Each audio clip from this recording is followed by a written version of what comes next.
코로나 상황 알아보겠습니다. 코로나19 신규 환자가 6만 명대를 기록해서 지난주보다 큰 폭으로 감소했습니다. 중국발 단기 체류 입국자의 양성률은 5.5%로 안정적인 상황 보이고 있습니다. 취재기자 연결돼 있습니다. 최명신 기자. 네, 최명신입니다. 네, 코로나 신규 환자 발생 추이부터 좀 알아볼까요?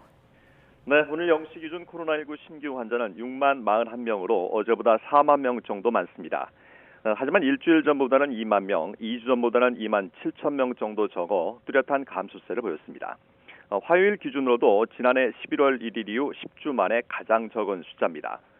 해외 유입 사례는 87명으로 이 가운데 61%인 53명이 중국에서 온 입국자들입니다. 인천공항 도착 즉시 PCR 검사를 받는 중국발 단기 체류 외국인 양성률은 5.5%로 나타났습니다.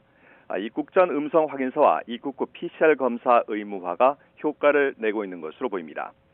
하지만 위중증 사망 피해는 여전합니다. 위중증 환자는 9명 늘어 541명, 코로나19 관련 사망자는 44명 나왔습니다. 중환자 병상 가동률은 38.6%, 누적 치명률은 0.11%입니다. 정부는 이번 주 재유행 추이, 특히 위중증 환자 추이를 살펴본 뒤 다음 주 실내 마스크 해제 논의를 본격화한다는 계획입니다.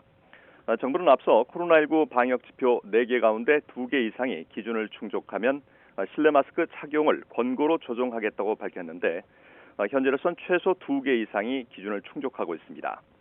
주간 신규 환자 수는 2주 연속 전주 대비 감소의 요건에 도달했고 중환자 병상 가동률도 40% 내외로 안정적입니다.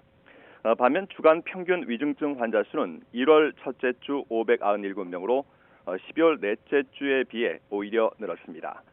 60세 이상 고령자의 겨울철 계량 백신 접종률도 30% 초반에 그치고 있어서 기준인 50% 이상을 채우지 못하고 있습니다.